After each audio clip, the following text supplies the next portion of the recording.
Vamos lá, vamos lá. Hoje vamos falar de mais uma tragédia com T maiúsculo, daquelas assim de Shakespeare. Macbeth.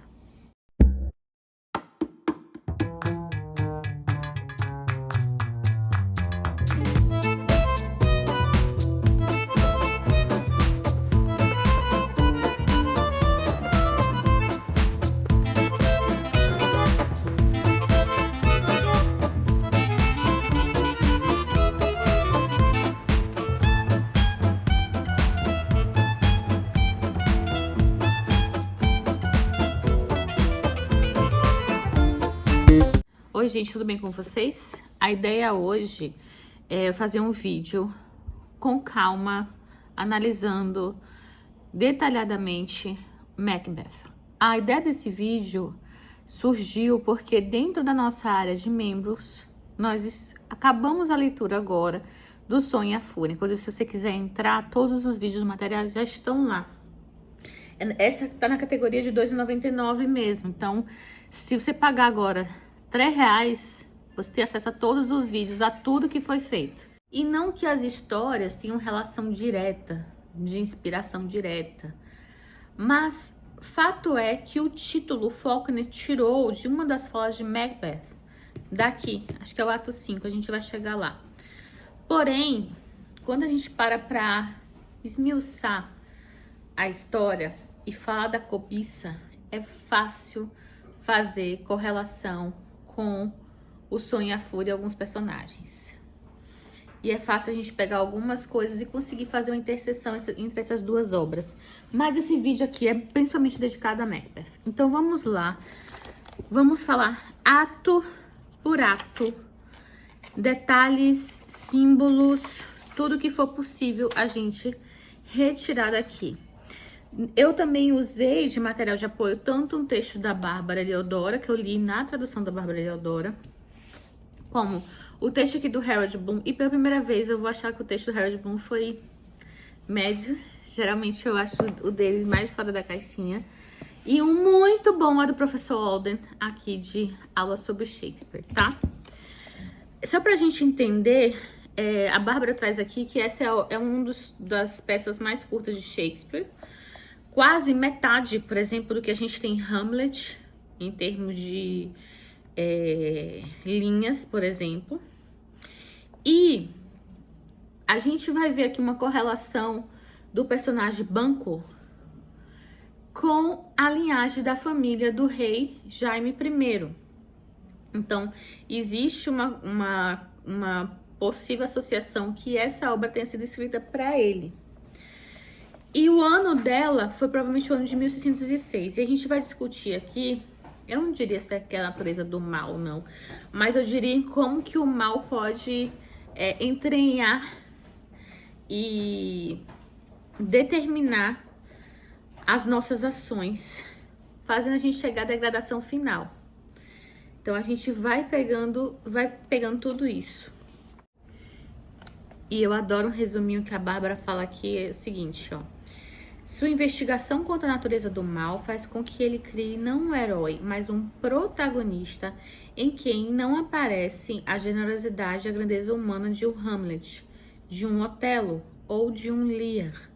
O que Shakespeare investiga em Macbeth é justamente o que acontece ao indivíduo altamente dotado quando um de seus atributos, a ambição, que até então fizera dele um guerreiro bravo, que servia bem à pátria e ao rei, passa a ser a dominante e destrói toda a escala de valores do bom cidadão. É degradação moral pura. Permitindo que seu potencial passe a servir aos interesses do mal.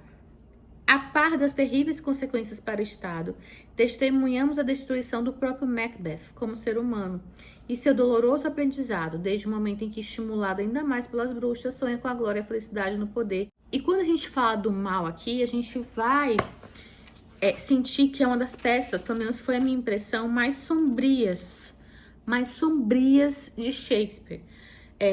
E que a gente vê mais presenças demoníacas mesmo.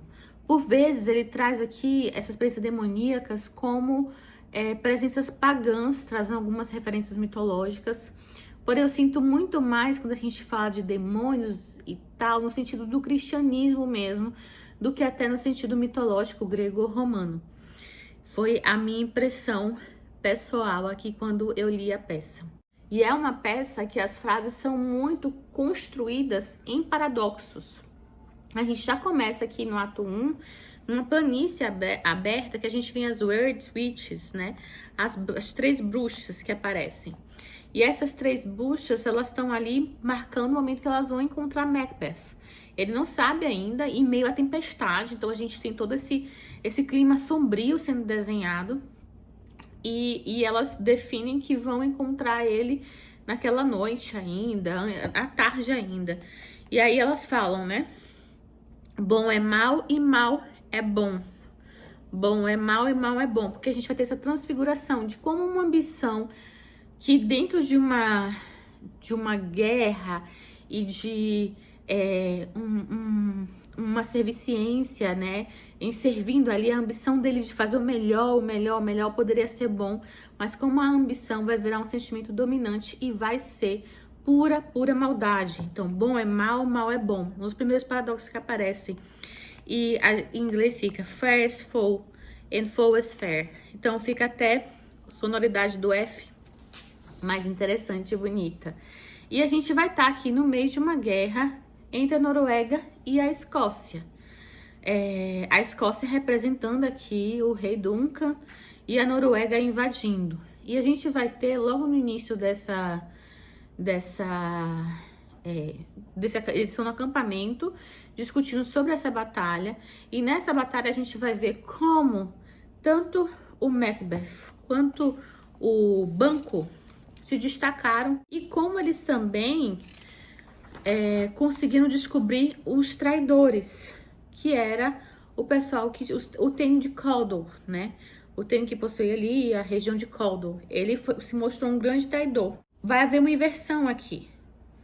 O Duncan, que é o rei, vai falar o que ele perde, né? O Cawdor, Macbeth já ganhou. Porque Macbeth se destacou na batalha e foi descoberto um traidor que seria o Cawdor. Aí ele vai dar as terras de Cawdor para Macbeth, para ele ser o novo Thane de Cawdor. Só que ele tá trocando, ainda sem saber, um traidor por outro traidor. Então, é uma inversão aqui para a mesma função. Alguém que vai traí-lo.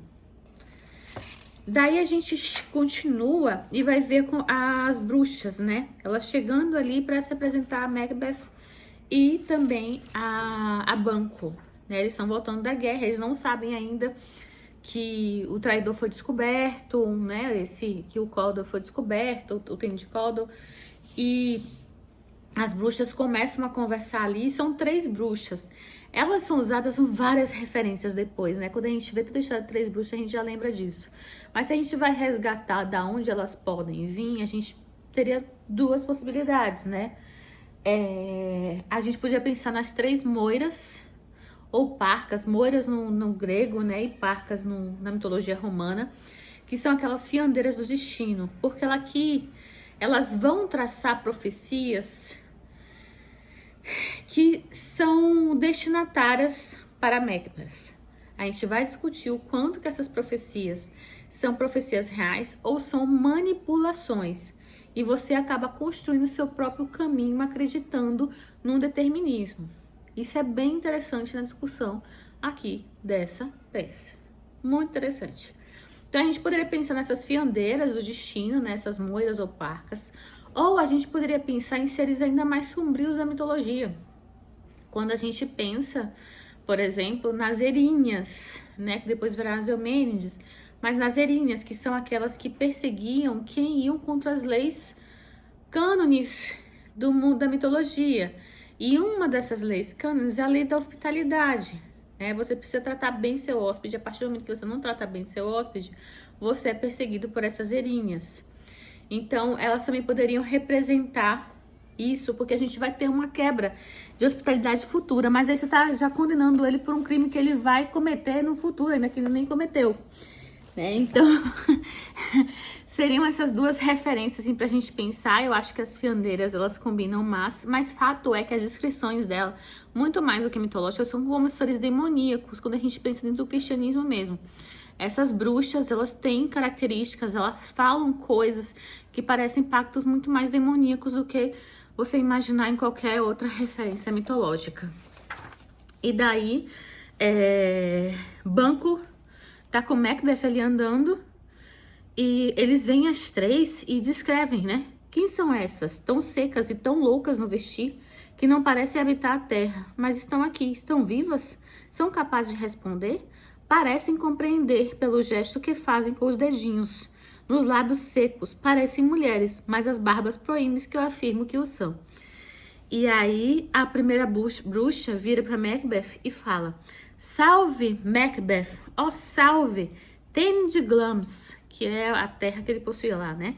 Temgdlams. Aí, ele, ok, sou eu mesmo.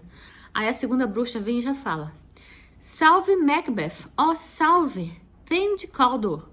Só que ele não sabe ainda que ele vai ganhar as terras de Caldor traidor, né? E a terceira vem e fala: salve, Macbeth, que um dia há de ser rei. Ponto. Aí eles não entendem nada.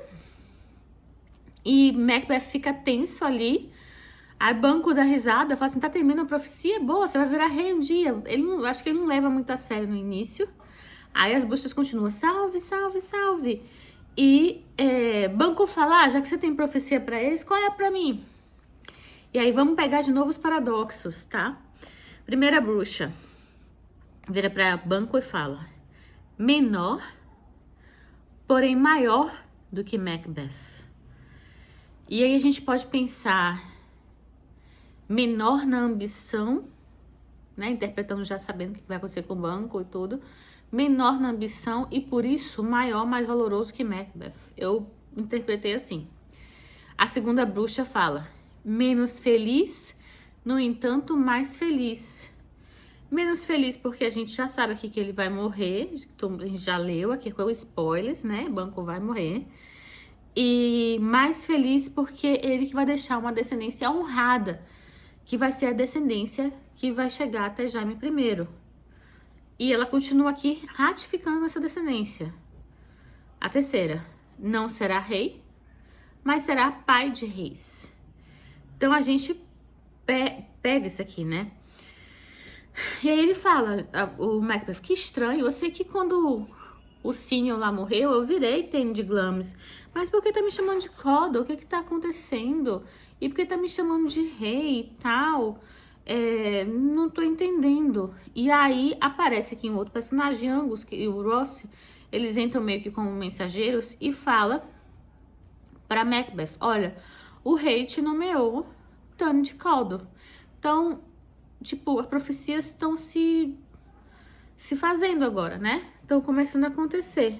E aí ele fica: interessante, o que é isso? E aí o Banquo vai falar sobre essas profecias, né? Que eles começam a discutir sobre isso. E o Banquo vai falar o seguinte: e o crer nisso ainda pode levar até a coroa, né? Crer na profecia. Além de já ser Caldor. É estranho. Muita vez, para levar-nos para o mal, as armas do Negro dizem verdades. Ganham-nos com tolices para atrair-nos em questões mais profundas. Então, olha só o que ele está falando sobre, por vezes, o mal vem com meias verdades para manipular a gente. Então, uma das grandes questões dessa peça é o que essas bruxas falam.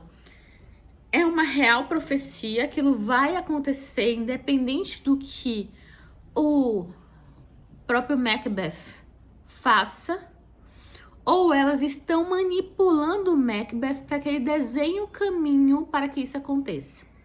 Fato é que as ações de Macbeth levam a ele crer que ele pode chegar à profecia se ele tiver uma ação.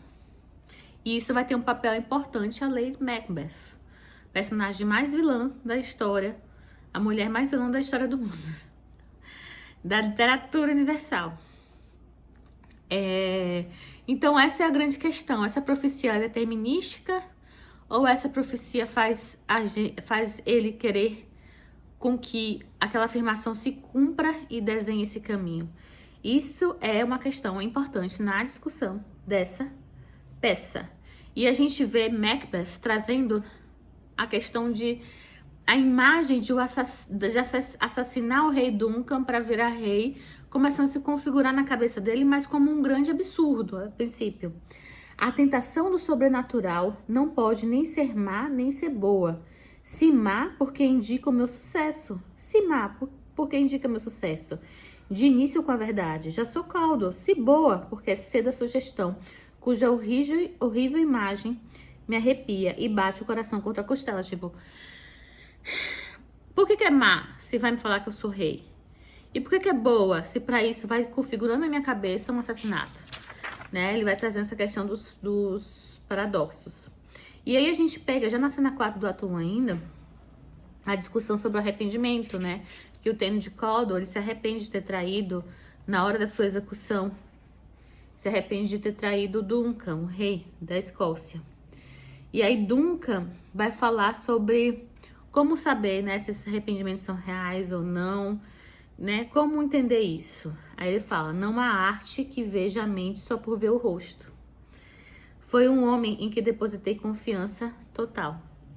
Não, as frases de Shakespeare, gente, são assim, de tatuar, né? Meu Deus, não há arte que veja a mente só por ver o rosto.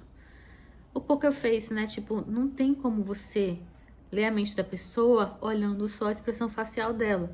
Então, como saber? Né? E aí, chega Banquo e Macbeth para Duncan e fala, bem-vindo, comecei a plantar cheio de fazer-te crescer ao máximo.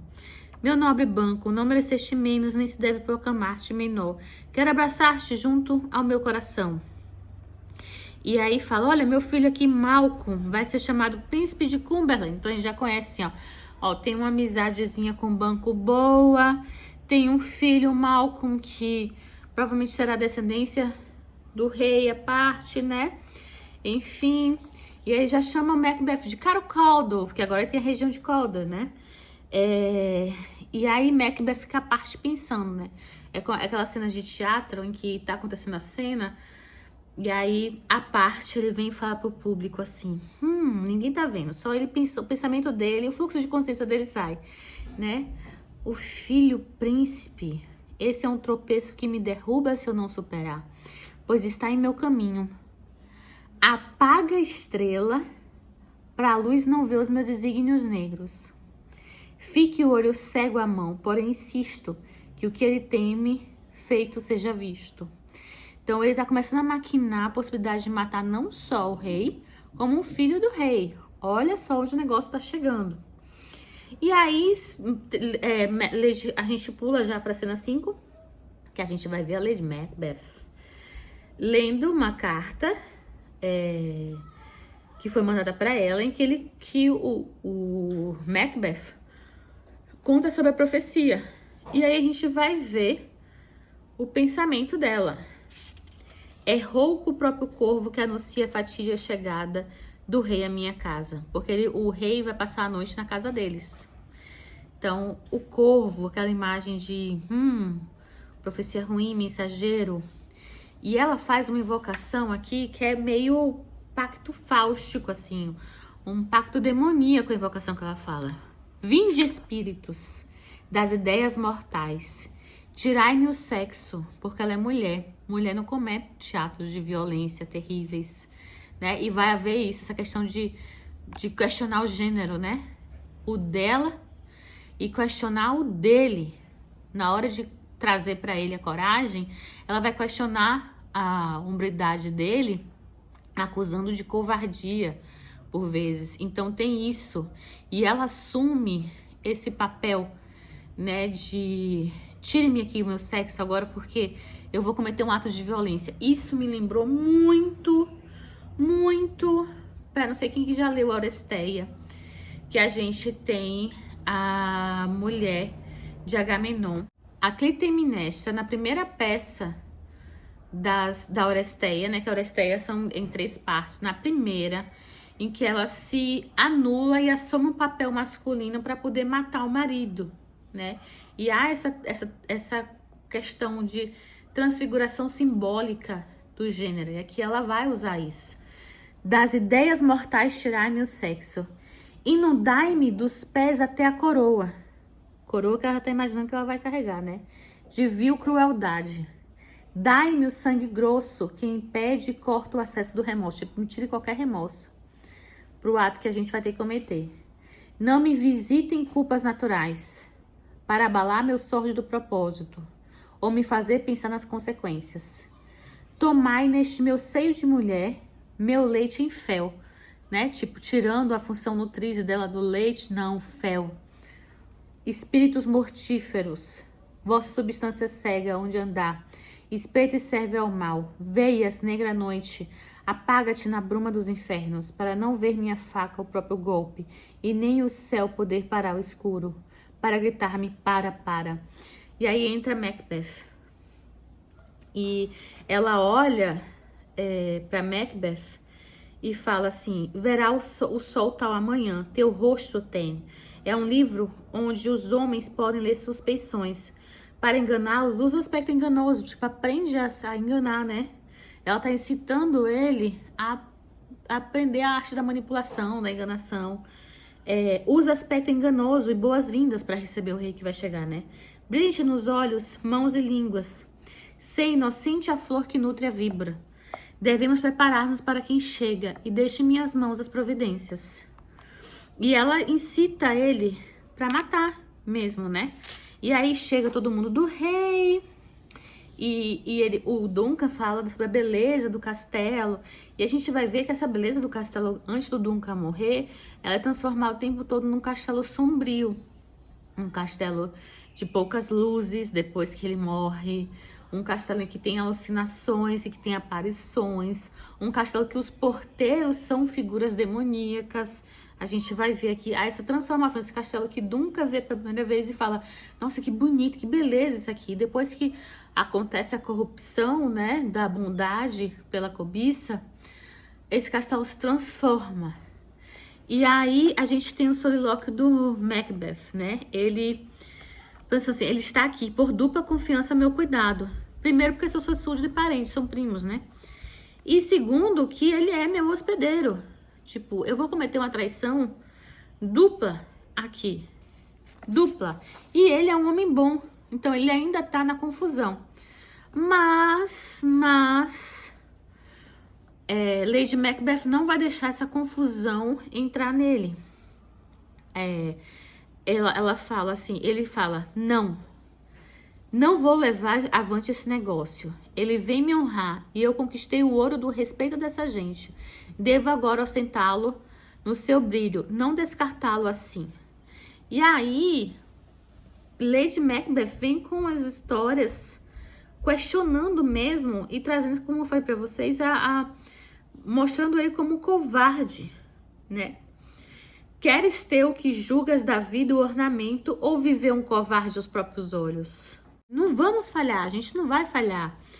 Com a coragem retesada não falharemos. Aí fala: quando o rei dormir, você vai lá, mata ele. A gente coloca as provas incriminatórias da adaga na mão dos soldados dele lá. Você mata os soldados dizendo que matou porque eles tentaram matar o rei. E pronto. E para isso ela fala que vai embebedar eles, né? Pois bem, daí a gente vai pro ato 2, que já é o momento da cena. E as coisas começam a ficar cada vez mais sombrias, né? O banco fala: o céu é econômico, apagou suas velas, tipo as estrelas sumiram. Pega aqui algo, me chame, pareceu um chumbo, no entanto não dormi. Força do bem, cortar em mim o mal que a natureza libera do repouso. Ele tá sentindo que tem uma coisa estranha ali no ar. A gente tem a primeira alucinação do Macbeth, que ele vê um punhal. Ele vê um punhal com um cabo pra ele, né? Vem que eu te agarro, não te alcanço, mas fico sempre a ver-te. Então não és visão fatal, sensível ao ato como aos olhos, né? Tá premonizando ali o que ele vai fazer. E aí, no meio desse solilóquio dele falando sobre essa visão, a Lady Macbeth toca o sino, que era o sinal que ele podia já entrar e matar o Duncan, né? E aí depois tem encontro dos dois, e aí ele fala, tá feito. E aí ela... E quando ele fala tá feito, ele olha para as mãos ensanguentadas e ele fala, é uma triste visão a mão dele ensanguentada, porque na hora que ele faz, ele se arrepende. Ele ainda vem com arrependimento, mas a gente vai ver aqui uma retroalimentação da violência com mais violência. Para você encobertar a violência e seguir seu plano, você vai fazer mais e mais violência. Chega uma cadeia de violência tão longa que não existe mais como voltar atrás, não existe mais arrependimento, existe só a certeza do mal. E ele vem com essas angústias, ele fala em que precisa lavar as mãos. A Lady Macbeth fala assim, por que você tá com essa adaga aí? Essa adaga é pra estar lá na mão dos soldados, por que você tá doido? E aí ela pega as adagas e vai lá plantar nos soldados, né? E ele fica pensando, nunca mais. Eu temo quando penso no que fiz, não posso mais olhá-lo, tipo, não tenho como ir lá. Então ela que vai lá e ouvem um barulho lá fora, né? E Macbeth fala assim, quem bateu? Por que todo ruído me apavora, né? Ele tá em sinal de alerta agora. Que mãos são essas que me arrancam os olhos? Será que o vasto oceano de Netuno pode lavar o sangue destas mãos? A mão suja de sangue, né? Tenho as mãos da tua cor, mas me envergonho de ter tão branco coração. Isso é uma frase de Lady Macbeth. Como ela pegou as adagas, as mãos dela agora também estão sujas, né? E de sangue. E ela fala que tem a mão tão vermelha quanto a dele, né? Mas que ela traz o coração branco, sem remorso, sem culpa, porque é assim que tem que ser. Eles têm que ir atrás do objetivo deles. E ela fria e calculista, né? Um pouco d'água limpa-nos os do feito. Como é fácil, então? Tua consciência parece abandonar-te. Para com isso. E aí, o pessoal batendo lá fora, Macbeth fica... Queria que esse som acordasse o Duncan, mas não vai acordá-lo mais, né? Ele tá morto. E aí... Nessa parte que o pessoal tá chegando no castelo, a gente tem a parte dos porteiros. Lembra que eu falei que os porteiros vão ter a visão demoníaca, eles vão parecer demônios agora? Os porteiros falam assim, isso é que é bater. Se um homem fosse porteiro do inferno, ia ficar velho de virar a chave. Mas eles agora são porteiros do inferno. Eles agora são porteiros do inferno. Agora, aquele castelo ali é tudo que é de ruim. Bem, chega... Macduff, que é um personagem muito importante. Chega também o Lennox ali. E Macbeth, né, tá ali conversando com eles. E o Lennox comenta como a noite tava doida, né? A noite foi inquieta onde dormia. O vento derrubou as chaminés e dizem que no ar gemeu a morte, profetizando em tons assustadores terríveis combustões desatinos. Paridos de má hora, a ave aziaga piou a noite inteira e a terra, dizem, tremeu de febre. A natureza entrou fora de ordem. E isso lembra muito quando acontece a premonição da morte de Júlio César, na peça do Shakespeare também. Ele usa esse mesmo artifício de mostrar a natureza em total desordem, né? Ele faz a mesma coisa. E aí a gente tem o momento da revelação da morte, e Macbeth fala que matou os soldados porque eles tinham matado... porque eles estavam com a adaga e eles tinham matado, então, o rei. Só que Macduff fica assim, ó. Tem algo estranho aí. Ele fica com aquilo na cabeça. E aí, quando vão atrás dos filhos do Duncan, os filhos do Duncan sumiram. Então, eles começam a achar que foi um golpe dos filhos do Duncan. Pronto, tá armado o circo perfeito para Macbeth, né? Vão incriminar os filhos dele agora, porque eles deviam querer o trono. E eles fugiram. E a gente vê mais presságios da natureza fora de ordem. Vai sendo falado isso aqui. E os filhos fogem porque pensam que eles podem estar também sob risco, né? Eles acham que foi o Macbeth. Então, eles somem por causa disso. E aí... Banco fala, né? Glamis, Caldwell, Rei, tu já tens tudo agora. Porque como os filhos fugiram, o próximo da sucessão virou o Macbeth, né? Os filhos não estavam mais ali, não precisou nem matar os filhos. Que as bruxas prometeram, temo, entretanto, que agiste mal para tê-lo. mas foi dito que nada passaria a ter os herdeiros. Ele relembra. Por que ele fez isso? Ele podia ficar caladinho e não relembrar que as bruxas falam que era a descendência de Banquo que ia virar rei depois, né? E aí ele tá aqui se marcando como alvo, né? Se marcando como alvo. E que seria eu pai e raiz de muitos reis. Se eles dizem verdade e em ti, Mef, rebrilham suas falas, então, segundo o que a ti já trouxeram, não seriam para mim também um oráculo fazendo-me esperar? Né? Ele tá pensando naquilo, mas ele não pensa com a ambição da mesma forma que o Macbeth. Ele pensa aquilo ali como um vislumbre. Será que não é isso? Tal, não. Enfim, daí a gente segue. E Macbeth continua pensando, né? Que vai ter que também cumprir a profecia de Banquo. Então, para isso, ele vai talvez precisar matar Banquo mesmo. E aí ele chama os assassinos para matar Banquo e o filho. O filho consegue fugir, mas Banquo é morto. Então, ele matou Banquo. E aí a gente segue para uma conversa entre ele e Lady Macbeth. Lady Macbeth, ela é muito maléfica. Muito maléfica.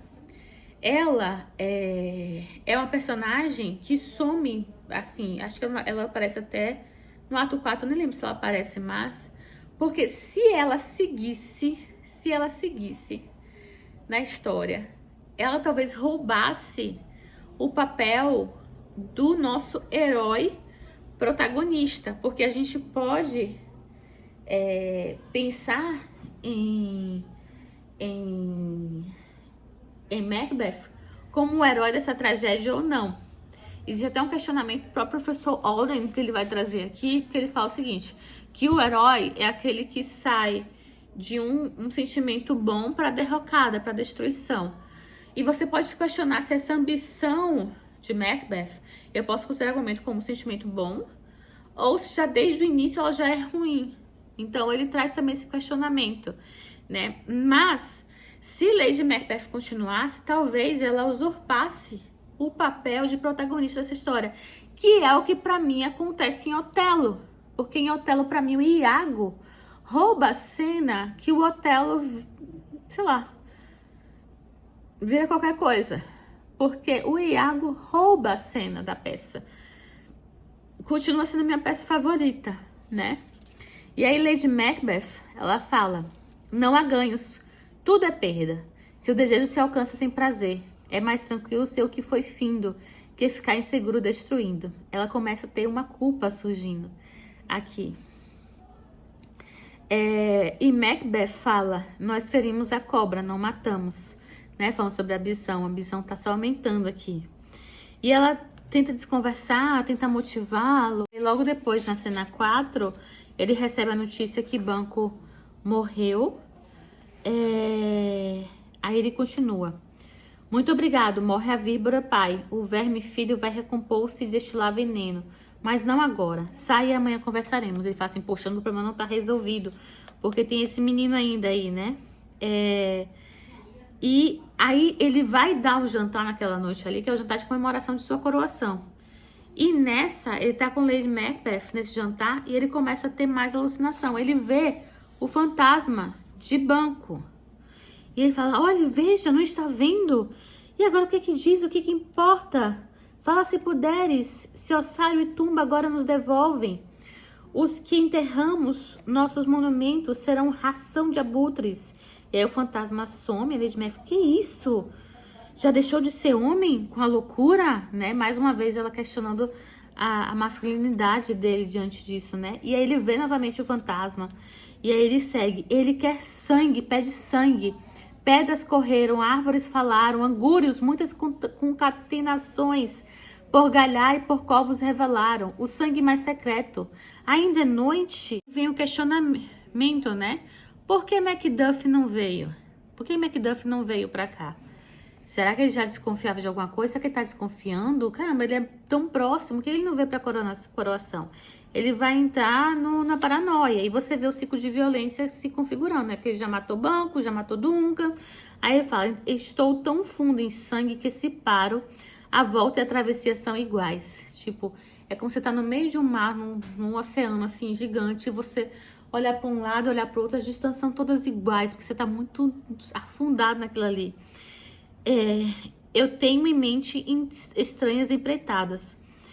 E ele vai entrando nessa paranoica doida. E a gente volta, a gente vai pra cena 5, que a gente volta ali pra um momento interessante, que é o momento em que a gente vê as bruxas conversando com Hecate. Hecate, na mitologia grega, ela é uma das deusas que era responsável pelas bruxarias mesmo, sabe? Pelo fogo, pelo lar e por bruxarias. E aí a gente vê que maior do que predestinação é a manipulação. Porque olha a frase que ela solta. Com a força de sua ilusão, vai aumentar-lhe a confusão. E não é só a ilusão das imagens, alucinações que ele tem, não. Mas a ilusão que elas estão plantando dentro dele. A gente vê isso aqui. E outra coisa interessante também, eu vou pegar aqui já, quando a gente voltar para esse livro, mas a Hecate não foi o Shakespeare que colocou. Foi colocado posteriormente no texto dele, né? Foi colocado depois. E Macduff deixa a família e vai procurar Malcolm, que é o filho de Duncan, que tinha fugido, lembra?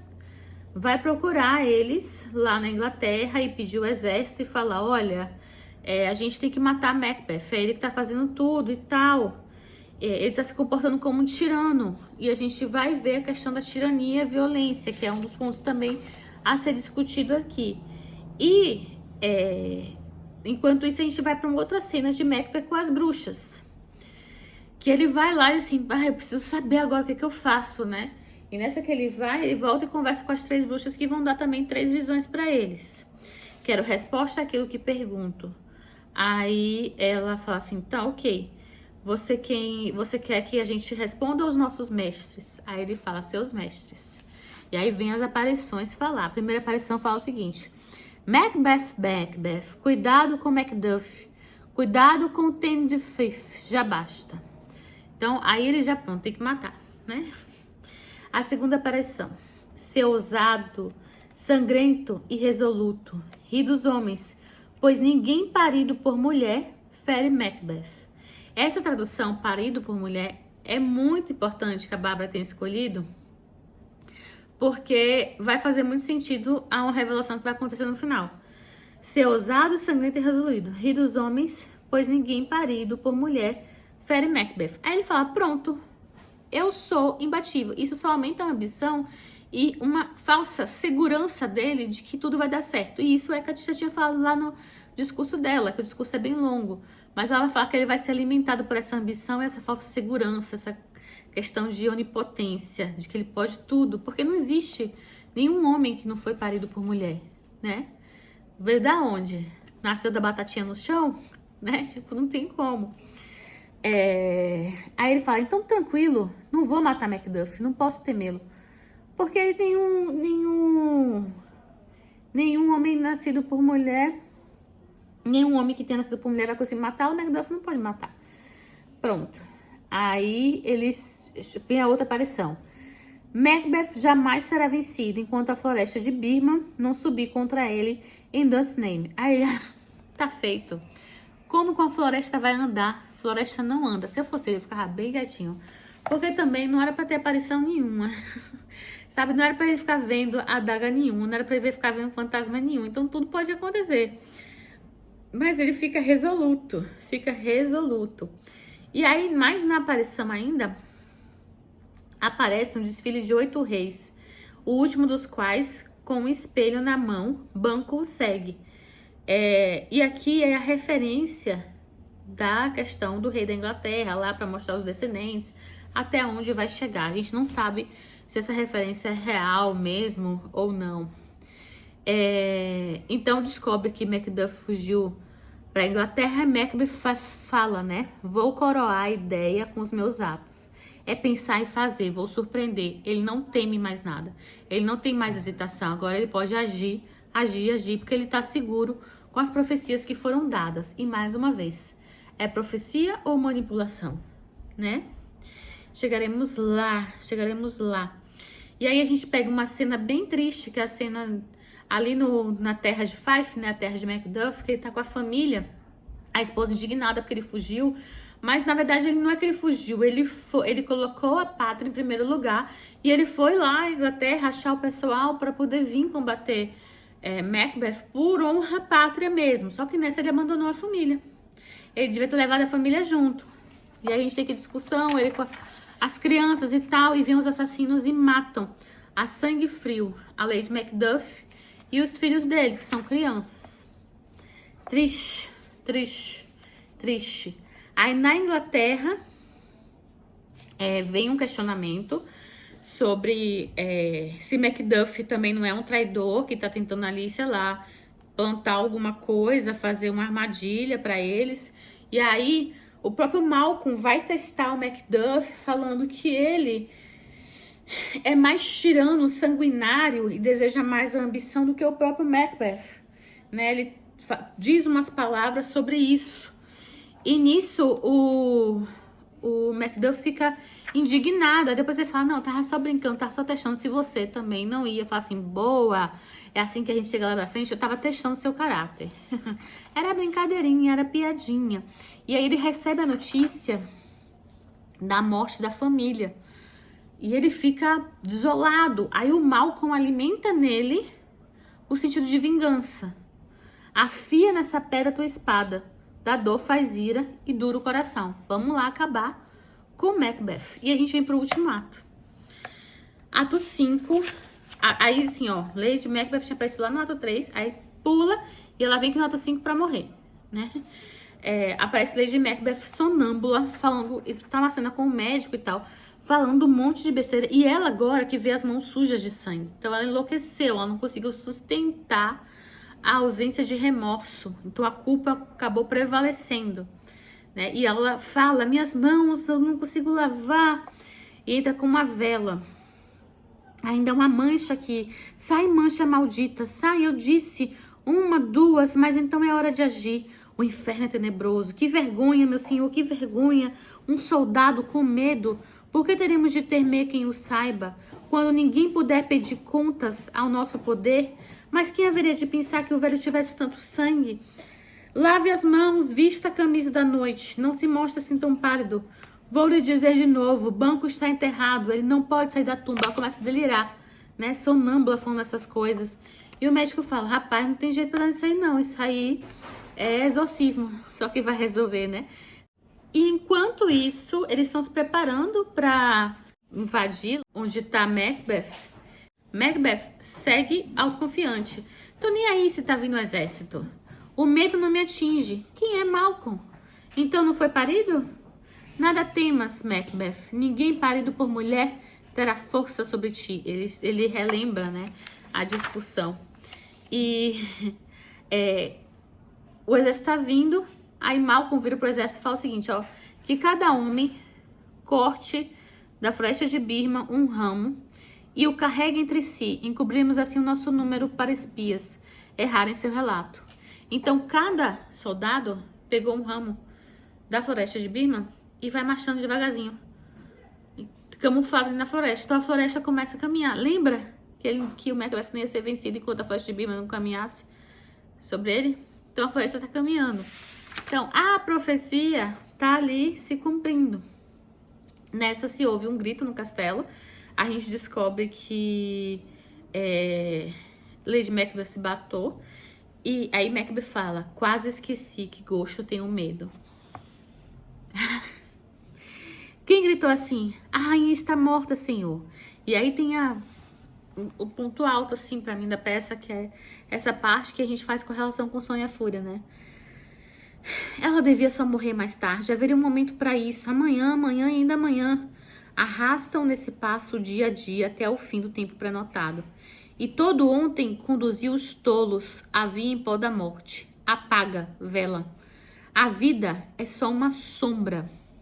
Um mau ator que grita e se debate pelo palco. Depois é esquecido. É uma história que conta o idiota. Todo sonho e fúria sem querer dizer nada. Então, essa parte, a vida é só uma sombra, um mau ator que grita e se debate pelo palco, depois é esquecido, é uma história que conta o idiota, todo sonho e fúria, sem querer dizer nada, tem um tom niilista, desesperançoso de que a vida não é nada, a vida passa e foi embora, acabou e tal. É muito grande, muito grande. Isso aqui tem total correlação com o sonho e a fúria, né? Porque a vida é só uma sombra, um mau autor que grita debaixo pelo palco, depois esquecido. É uma história que conta o idiota. E a gente pega o primeiro capítulo lá do Sonho e a Fúria, que é o Beijing, que tem um déficit cognitivo muito grande e que ele só emite sons, né? E por vezes os sons que ele emite parecem como fúrias, mas os sons que o Beijing traz são sons de lamento. De lamento. São sons de lamento, porque ele só grita em coisas que trazem gatilhos de dor para ele. Então não é de fúria. E quando ele fala que a vida é só uma sombra, a gente na hora pensa no Quentin, que é um outro filho das famílias dos Compsons, né? Que o capítulo do Quentin é um capítulo de muita sombra, dele perseguindo a sombra dele na água, dele querendo afogar a própria sombra ali, né? Que é aquela vida ali dele que ele não conseguiu a honradez que ele achava que a irmã tinha que oferecer à vida da família deles, né? E quando a gente pensa mesmo em sonho e fúria, a gente pensa na dor de cabeça do Jason e a fúria que ele representa. E o Jason é essa cobiça, é essa arrogância, é essa fúria, maldade, né? O Jason representa muito isso. Então você consegue aqui nesse trecho delinear todos os personagens narradores principais do Sonho e a Fúria, né? E o título tá aqui. Então é muito interessante. Muito mesmo. E aí o mensageiro ainda vem e fala, ó, a floresta tá avançando. Aí ele, que mentira é essa? E ele vai, mas vamos pra batalha, só é o alarme, vamos lá, até a morte. E aí ele vai pra batalha. E nessa parte da batalha, tem uma hora que ele vai enfrentar Macduff. Ele mata o jovem Seward, que o pai dele vai descobrir depois, é um outro personagem secundário que aparece aqui, estão lutando. E aí vai ter o enfrentamento de Macbeth e Macduff. E aí tem a revelação, né? Macbeth fala, tu foste parido, rio de espada, de areia, que quiser, na mão do homem parido por mulher, né? Ele fala assim, natureza de gente, né? Não vai acontecer comigo, você foi parido por mulher. Macbeth fala, perde seu tempo, vai lutar com quem seja vulnerável, vivo de encantos, né? Eu tenho encantamentos, pactos, tenho coisas aqui. E homem que é parido não me derrota. Aí Macduff, mas deixa eu te falar uma coisa. Não adianta encanto e deixa o anjo mau a quem serviste. Anjo mau, diabo, né?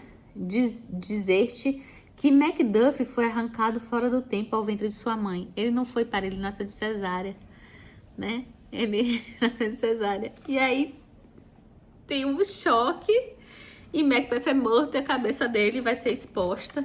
E depois dentro do castelo, eles dominam o castelo e tem, né, enfim, a organização deles. Agora vamos para nova nomeação e tal. E assim acaba a tragédia de Macbeth de Shakespeare. Aqui, do Harold Bloom, o que ele vai falar é que não tem tanto cristianismo na peça e tal. Eu discordo, pra mim tem. E aí ele volta de novo, Harold Bloom, fala de gnose, não sei o que. Mas uma coisa interessante que ele fala é sobre isso, que eu concordo, que Lady Macbeth, se ela aparecesse mais, né, foi importante cortar ela de alguns atos, se ela aparecesse mais, ela roubaria a cena, isso eu concordo plenamente. Mas o livrinho aqui do professor Alden tá, ó, chuchu, deixa eu ver aqui a página, que eu já esqueci, pra discussão. O texto do Harold Bloom, dessa vez, eu não curti muito, não. Geralmente eu gosto muito do que ele escreve, mas dessa vez eu não curti muito, não. Aqui, na aula do professor Alden, ele vai falar o seguinte, que três temas dominam essa peça, né? Assassinato, a natureza do tempo e do destino e as 3 comunidades da peça: a comunidade da luz, da escuridão e da maldade. E o mundo do ser humano, que está na Terra-média e é puxado ao mesmo tempo para os 2 outros. E na discussão sobre o final, né, ele fala: na cena da batalha final, Macbeth recusa-se a cometer suicídio. Esqueci de ler essa parte. Que ele fala: por que fazer como um romano bobo e o corpo atravessar com a própria espada, né? Que as tragédias gregas, romanas, vocês sabem que é isso, e as histórias dos grandes imperadores também tem muito disso, né? Ele diz isso porque quer justiça, quer relação com os outros seres humanos. Se ele for morto na batalha, a relação é restaurada. Tipo, é mais honroso ser morto na batalha para a cabeça dele do que tirar a própria vida, porque assim ele vai ser morto por justiça e não fugindo de uma pena para se matar. Lady Macbeth está na posição distinta. Ela cometeu suicídio, ela mesma não comete assassinato, mas é culpada na intenção. E, na verdade, mais culpada do que Macbeth porque o incita. Então, ela foge da repreensão divina. Ela acaba burlando a justiça divina, cometendo assassinato de si mesma antes, né? Ela comete suicídio porque está mais só do que Macbeth. E está mais só porque é relacionada à vítima apenas por intermédio de Macbeth. Ela não pode ver fantasmas e aparições, só a imagem do que aconteceu. Ela só tem memórias. Não há como ela reconciliar-se diretamente. Aí aquilo que eu falei pra vocês, ó. Na tragédia, uma pessoa sofre por causa de uma falha em sua bondade. Em Macbeth, esse padrão é invertido. É o filete de bondade que causa patos e sofrimento. Eu achei isso muito interessante. E aí eu falei que eles agem como demônios e vão se destruindo. E aí a discussão das profecias das 3 bruxas, né? Que dentro do cristianismo, a gente não acredita nessa determinação. A gente acredita na manipulação mesmo. E que a partir do momento que você acredita nessa pré-determinação, você tira o livre-arbítrio. Então aqui, o Macbeth agiu por livre-arbítrio. Manipulado, induzido, foi, mas agiu. A Lady Macbeth decidiu instruí-lo e ele decidiu aceitar. Então ele teve escolhas. Não foi uma predestinação, ele ia matar de qualquer jeito, não tinha o que ele fazer. Ele teve escolhas. Por isso que aquela questão do determinismo não cabe, né? Aqui também fala sobre as aparições, que a gente já conversou. E essa questão de que Macbeth tenta controlar o futuro para que a profecia se realize. Então não é a profecia. Você tem que controlar. Você tem que agir, fazer essas coisas. Né? E a cena de Hecate foi inserida por Thomas Middleton, tá? Os editores costumam atribuir essa cena a Thomas Middleton. 2 didascálias no First Folio pedem canções que estão preservadas na peça The Witch de Middleton. Então, ele provavelmente que inseriu essa cena a posteriori. Bem, sobre Macbeth era isso. Adorei. 5 estrelas. Eu espero que vocês tenham curtido a gente conversar passo a passo sobre essa peça, sobre cada momento. Eu acho que, para mim, Otelo ainda é a minha peça favorita, minha tragédia favorita. Acho que da comédia, Sonho de Noite de Verão, a minha favorita até agora. Não li muitas, mas é. E das tragédias, Otelo segue ser a minha favorita. Mas eu acho que Macbeth desbancou Hamlet. Que Hamlet era a minha segunda favorita. E agora eu acho que Macbeth desbancou. Desbancou mesmo. É isso. Nos vemos no próximo vídeo.